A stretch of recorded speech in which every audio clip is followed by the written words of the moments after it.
പഴയകാലത്ത് തോണിയിലൂടെ അടക്കയും സാധനങ്ങളും എത്തിച്ചിരുന്ന പഴഞ്ഞി ചിറ്റംകുളം മാലിന്യങ്ങൾ നിറഞ്ഞ് നശിക്കുന്നു. കുളം നവീകരിക്കാൻ പഞ്ചായത്ത് പദ്ധതിയിട്ടിരുന്നെങ്കിലും പൂർത്തിയായില്ല. കുളം നവീകരിച്ച് ചുറ്റും ഇരിപ്പിടങ്ങളൊരുക്കി വയോജന പാർക്ക് നിർമ്മിക്കണമെന്ന നാട്ടുകാരുടെ ആഗ്രഹവും സഫലമായില്ല. പാലങ്ങളും റോഡ് സൗകര്യങ്ങളും വരും മുൻപ് പൊന്നാനിയിൽ നിന്ന് അടക്കയും മറ്റ് വ്യാപാര സാധനങ്ങളും വഞ്ചിയിൽ എത്തിച്ചിരുന്നത് ചിറ്റം വഴിയാണ്.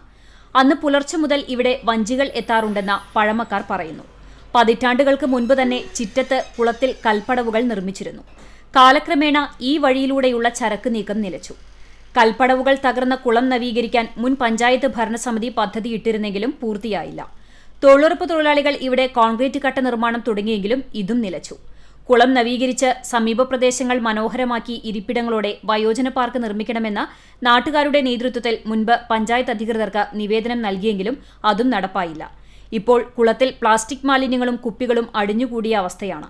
കുളം നവീകരിക്കാനും സമീപ പ്രദേശങ്ങൾ മനോഹരമാക്കാനും നടപടി സ്വീകരിക്കണമെന്നാണ് ആവശ്യം. CCTV news, Perumpilavu.